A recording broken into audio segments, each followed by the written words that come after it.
자, 안녕하십니까. 하이퍼립입니다. 자, 이번 시간에는 서울시립대학교 학생부 종합 면접에 대해서 설명을 좀 드리도록 하겠습니다.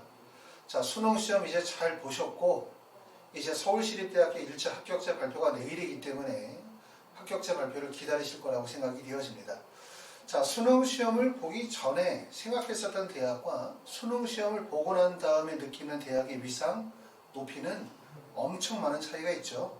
수능을 막상 보고 나면 이 대학이 얼마나 좋은 대학인지, 꼭 반드시 합격해야 되는 이유가 뭔지 분명히 아실 거라고 생각이 되어집니다. 특히 서울시립대학교는 정시에서 선발한 인원이 다른 대학에 비해서 인원이 많지 않아요. 그러다 보니까 수시에서 합격하는 게 매우 유리하다, 이렇게 말씀을 드릴 수가 있고, 더군다나 수능시험을 보고 난 다음 날 1차 합격자 발표가 이루어지기 때문에 아마 1차 합격자 발표를 간절히 기다리시는 분들이 많을 거라고 생각이 됩니다. 자, 서울시립대학교는 지금 보시는 것처럼 지원 자격에 있어서는 제한적 조건을 가지고 있지는 않아요. 고등학교 졸업자 또는 졸업 예정자, 법령에 의하여 고등학교 졸업 이상의 학력이 있다고 인정이 되어지는 자이기 때문에 해외 고등학교 졸업자, 검정고시 출신자 모든 학생들의 원서 지원이 가능하다라고 볼 수 있고, 특히 이제 서울시립대학교 학생부 종합 전형의 위상은 일반적으로 학생부 교과 성적의 우수성뿐만 아니라 비교과 활동의 역량, 지원학과에 대한 전공 적합성을 두루 가지고 있는 우수한 성적을 가지고 있는 학생들이 대부분 원서 지원에 몰리는 구간이다 하기 때문에 자사고 학생들 뿐만 아니라 일반고 학생들까지도 다 함께 몰려드는 지점입니다. 자, 전형 방법을 보게 되면 1단계에서는 1단계 배수가 2배 내지 4배수 정도를 보고 있고요. 서류평가 100%, 2단계에서는 서류평가 60%에 면접평가 40%인데 아시는 것처럼 전년도의 면접의 반영 비율이 50%였어요. 올해는 40%로 반영 비율이 10% 줄어들었지만 그렇다 하더라도 대부분의 대학들의 면접의 반영 비율이 30%인 점을 감안하면 40%가 가지고 있는 상징성은 분명하죠. 결국 면접의 중요성이 큰 학교다, 이렇게 보실 수 있고, 1단계 합격자 발표는 11월 19일 수능 다음날 시험 발표가 나고, 면접 일자는 인문계와 예체능계는 11월 27일, 그 다음에 자연계는 11월 28일에 면접을 봅니다. 자, 면접을 진행하는 평가 방식은 2인의 면접위원이 지원자 1인을 대상으로 학업 역량, 잠재 역량, 사회 역량을 중심으로 하여 지원자의 종합적 사고력, 문제 해결 능력, 의사소통 능력, 공적 윤리 의식, 제출 서류의 진실성 등을 약 12분간 평가한다라고 합니다. 자, 기본적인 내용들은 뭐냐면 제출 서류를 기반으로 하는 면접이다. 다시 말하면 제시문 기반의 면접이 아니다.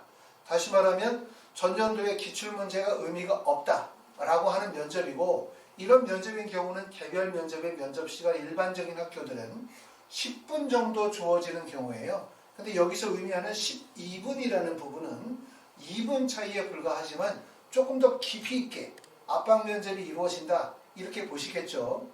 제출 서류 기반임에도 불구하고 면접 시간이 10분 이상이 되는 학교, 아시는 것처럼 숙명여대 대학교가 약 15분 정도 면접을 보거든요. 10분과 12분과 15분은 엄청 큰 차이가 있죠. 결과적으로 면접의 양도 많아질 뿐만 아니라 학생의 질문 내용, 답변 내용에 대한 추가적인 질문이 반드시 이루어지기 때문에 면접이 좀 더 압박 면접이다, 조금 더 전공과 관련이 되어진 깊이 있는 지식이 필요하다라고 말씀을 드릴 수가 있습니다. 제출 서류는 학생부 자기소개서고요. 그 다음에 검정고시 출신자나 해외 고등학교 졸업자인 경우는 학생부 대체서식을 기반으로 면접을 보도록 합니다. 결국은 학생부 자소서 기반의 면접이라고 말씀을 드릴 수가 있는데, 서울시립대학교는 학생부 종합전형에서 선발하는 인원이 전년에 563명에서 449명으로 인원이 많이 줄었죠. 그렇죠? 많이 줄었다 하더라도 수시전형에서는 학생부 종합전형의 선발 비율이 매우 많아요. 서울시립대 같은 경우는 학생부 교과전형에서 선발하는 인원이 전년도에는 193명에서 올해 198명. 전년도에는 학생부 교과 전형이었다가 올해는 학생부 교과 지역균형 전형으로 전형명이 바뀌었죠. 모집 인원이 198명이기 때문에 결국은 서울시립대학교의 비중은 어디에 많이 두고 있다? 학생부 종합전형의 비중을 많이 두고 있다 라고 하고, 학생부 종합전형의 인원이 축소된 인원만큼 올해는 정시의 선발 인원이 많이 늘었죠. 전년도에 정시 선발 인원이 556명인데 올해 정시 선발 인원이 719명으로 정시 선발 인원이 많이 증가했습니다. 자, 서울시립대는 1단계 배수가 2배수 내지 4배수라고 말씀을 드렸어요. 모집 단위별로 1단계 배수가 다른데 지금 보시는 것처럼 도시 역사 경관 전공이나 동아시아 문화 전공처럼 융합 전공 학부는 각 학과별 8명 정도, 빅데이터 분석학 전공이나 국제도시개발학 전공은 각 9명 정도를 선발하고 인공지능학과는 9명을 선발해요. 대부분의 원서를 쓰시는 분들이 그 외 학부나 학과에 해당이 되어질 거라고 보여지고 이런 경우에는 모집 단위의 약 2배수. 2배수라는 것은 결국은 1단계 통과가 합격에 직접적인 영향을 미친다. 그렇기 때문에 아마도 서울시립대학교에 원서를 쓰신 분들은 누구나 다 1단계 합격이 되기를 간절히 바라고 계실 거고 1단계 합격이 이루어지게 되어지면 그만큼 합격 가능성이 매우 높아졌다고 볼 수 있겠죠. 그만큼 면접이 치열하고 면접이 중요할 수밖에 없습니다. 자, 입시 결과를 보게 되어지면 2021학년도 몇 개 학과에 대한 입시의 결과를 보시게 되어지면 행정학과 인문계열 같은 경우 모집 인원이 29명의 평균 등급이 2.30 대 1의 평균 등급이고 그 다음에 충원 인원은 22명이고 국제관계학과는 13명 모집에 3.67 그 다음에 충원 인원이 13명 경제학과는 21명 모집에 학생부 내신 평균 성적이 3.59 그 다음에 충원 합격자가 21명 정도 되고 그 다음에 영어영문학과는 13명 모집에 3.93 그 다음에 19명 정도의 충원 인원을 보여줘요. 결국은 뭐냐면 충원 인원은 자연계보다 인문계 쪽의 충원 인원이 높습니다. 서울시립대는. 두 번째는 지금 보시는 것처럼 학과들마다 평균 등급이 좀 다 다르죠. 자, 이렇게 보시게 되어지면 경제학과의 평균 동적이 3.59, 3.59. 그 다음에 영어 영문학과가 3.93이니까 3.93 정도 되어지면 내신 성적 낮은 거 아니야? 서울시립대 누구나 붙겠지. 내 내신 성적은 2.5니까 라고 생각하지만 이걸 제가 설명을 드리지 않아도 다 아시죠? 학생부 종합전형이기 때문에 교과 성적뿐만 아니라 비교과 활동의 역량의 우수성이 종합적으로 평가가 되어진다는 점. 그리고 이 3.93이라는 성적을 모든 고등학교의 유형에 똑같이 적용을 시킬 수는 없어요. 학생에 따라서는 외고 학생도 있고 국제고 학생도 있고 자사고 학생도 있을 수 있고요. 그 다음에 일반계 고등학교 학생들도 있기 때문에 일반 고등학교나 자사고나 국제고등학교는 아무래도 내신의 평가 방식의 차이점이 있기 때문에 다르게 평가를 보셔야 된다고 말씀을 드릴 수 있고 실제 합격선의 내신 성적 이내의 범위에 있다고 해서 꼭 1단계를 합격한다 보실 수가 없습니다. 그렇기 때문에 아마 1단계 합격자 발표 전에 실제 내 성적이 2.50이야. 근데 전년도 보니까 2.53이야. 그럼 1단계를 통과하겠지 라고 생각하지만 100% 그런 건 아니에요. 실제 해마다 어느 정도의 우수성을 가지고 있는 학생들이 지원이 이루어졌느냐에 따라서 매년 입시 결과는 달라질 수 있으니까 아마도 하지만 영상을 보시는 분들은 대부분 다 1단계를 반드시 붙을 거라고 생각이 됩니다. 지금 보시는 것처럼 서울시립대학교는 학과별로 내신 편차 차이가 크죠.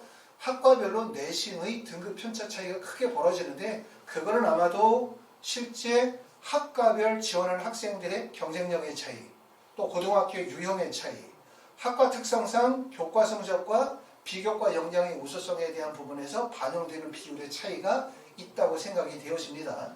전체 경쟁률을 봤었을 때는 15.16 대 1의 경쟁률이에요. 경쟁률이 매우 높죠. 1단계 배수가 대부분의 학과가 말씀드렸던 것처럼 2배수 정도라고 본다면 전체 경쟁률이 15.16 대 1의 경쟁률이면 사실은 서울시립대학교는 아까도 말씀드렸던 것처럼 제발 1단계만 붙어라. 1단계 붙으면 정말 면접 열심히 해서 반드시 붙겠다라고 하는 각오를 하실 수밖에 없습니다. 면접 기출문제 중에서 생명과학과의 기출문제를 한번 보도록 할게요. 면접 기출문제를 보시면 서울시립대 면접이 어떤 식의 면접인지를 쉽게 이해하실 수 있습니다. 기출문제에 나왔었던 6개의 문제를 보니까 DNA와 RNA 중 어떤 것이 먼저 만들어진 것 같나요? 라는 질문을 했고요. 두 번째는 DNA와 RNA의 차이점과 특성에 대해서 한번 얘기해봐라. 그 다음에 세 번째는 자기소개서 2번 내용에 전공과 관련이 되어진 실험 내용이 있는데 이에 대해서 한번 설명해 주실 수 있겠느냐라고 묻고 있고요. 그 다음에 네 번째는 1학년 동아리 활동 중에 가장 기억에 남는 활동을 얘기해봐라 라고 말하고 있고, 다섯 번째는 공변세포에 대해서 설명해 주세요.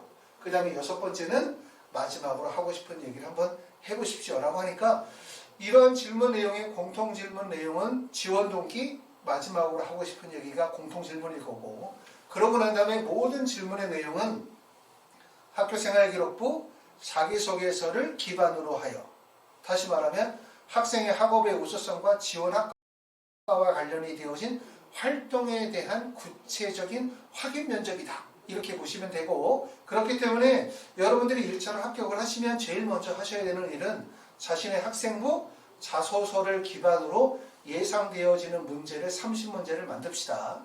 그리고 그 30문제에 대해서 답변을 만드셔야 되죠. 대략적으로 약 50초나 1분 정도, 글자 수로 350자 정도에 대한 답변을 만드셔야 되고, 거기서 끝내시면 안 돼요. 그 답변에 대한 추가 질문, 그 추가적인 질문에 대한 또 추가 질문이 꼭 이루어질 수 있다는 점을 아시고, 질문, 답변, 그 답변에 대한 추가 질문, 추가 질문에 대한 답변까지 작업을 하셔야 됩니다. 자, 그러고 난 다음에 이제 하이퍼 리뷰 학원에 면접 수업을 들으러 오시게 되어지면, 자, 면접이 12분 정도의 시간이 짧은 면접이에요. 짧은 시간의 면접은 뭐가 중요해? 질문에 대해서 정확하게 이해하고 정확히 답변하는 거. 그리고 짧은 시간의 면접이기 때문에 빠르게 적응하고 신속하게 대응하는 거. 이런 것들이기 때문에 결국 실전력의 배양이 매우 중요하다라고 말씀을 드릴 수가 있고, 시험 보기 직전에 27일, 28일 이전에 학원에서 수업은 23, 24, 25일 저녁에 6시부터 10시에 수업을 하게 되어지고, 한 반에 한 4명 정도 수업을 하지만 같은 학과끼리 수업하지 않습니다. 그리고 선생님이 1대1로 지도하실 거예요. 그러면 다른 학생들이 발표하고 말하는 내용을 보면서 조금 더 배울 점도 많고, 또 최종적으로 본인의 면접에 들어가기 전에 선생님이 본인의 면접에 대해서 최종적 점검과 그 다음에 경쟁력, 그 다음에 실전력을 배양할 수 있도록 구체적인 도움을 주도록 할 겁니다. 하이퍼 리뷰에서는 23일부터 25일까지 저녁에 6시부터 10시 그룹 수업이 있고요. 혹시라도 그룹 수업이 일정이 잘 안 맞으시는 분들은 학원에 오셔서 1대1로 수업하시거나, 또는 화상, 줌을 이용해서 1대1 개별 면접의 수업을 진행하실 수 있습니다.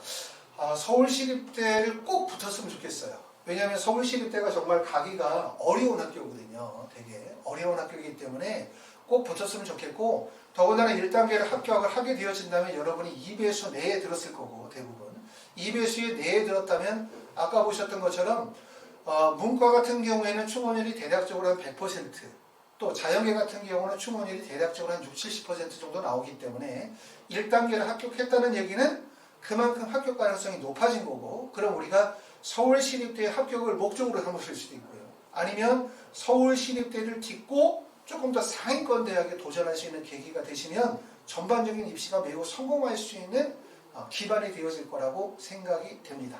감사합니다.